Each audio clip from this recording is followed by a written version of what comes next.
پښتون ټایم کې مو په سلامونو هرکلی کوم. امید ده چې ټول به روغ او جوړ یې. نن په دې ویډیو کې له تاسو سره د عالمې ښځې سره د واده کولو فایدې شریکوم. لیکن د ویډیو د شروع کولو څخه مخکې له تاسو ټولو څخه هیله ده چې که تاسو زموږ په چینل نوي یاستئ او یا مو تر اوسه زموږ چینل نوي سبسکرایب کړئ نو مهرباني وکړئ زموږ چینل پښتون ټایم خامخا سبسکرایب کړئ او خوا کې ورسره د ګنټې نشان ووهئ تر څو زموږ داسې خوندورې او معلوماتي ویډیوګانې تاسو ته په وخت ورسیږي. یوه سړي له عالمې ښځې سره واده وکړ. د واده نه وروسته یې ښځې وویل چې زه خو عالمه یم، نو په دې اساس په دواړه د شریعت مطابق ژوند تیروو. هغه سړی د ښځې د دې خبرې په اورېدو سره ډیر خوشحاله شو او ویل چې شکر د عالمې ښځې په وجه خو به مو زندگی د شریعت مطابق جوړه شي.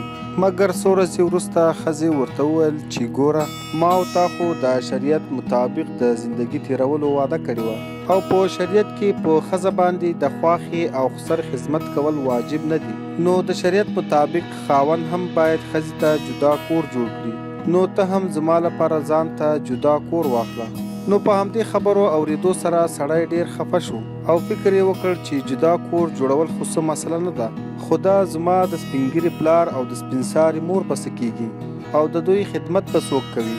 نو په همدې خفګان او پریشانی کې سړی یو مفتي صاحب ته ورغی او خپله ټوله کیسه یې ورته واوروله. مفتي صاحب ورته وویل چې ستا ښځه خو بیخي سمه خبره کوي.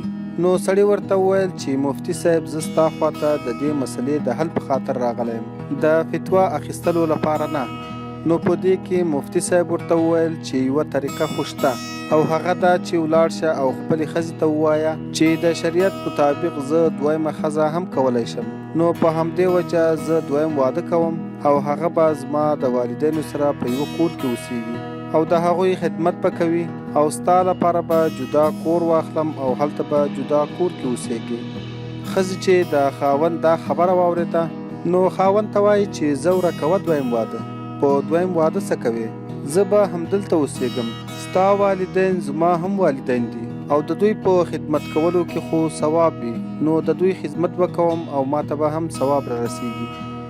نو د دې قصې څخه موږ دا زده کولی شو چې د مصروفیاتو څخه لږ وخت د مولوي صاحبانو سره هم تیر کړئ، ځکه د هرې مسلې حل له ګوګل سره نه وي. امید ده چې ویډیو به مو خوښه شوې وي. که مو خوښه شوې وي نو لایک یې کړئ، شیر یې کړئ او د نورو داسې معلوماتي ویډیوګانو لپاره زموږ چینل پښتون ټایم خامخا سبسکرایب کړئ. تر بلې ویډیو مو په لوی رب سپارم.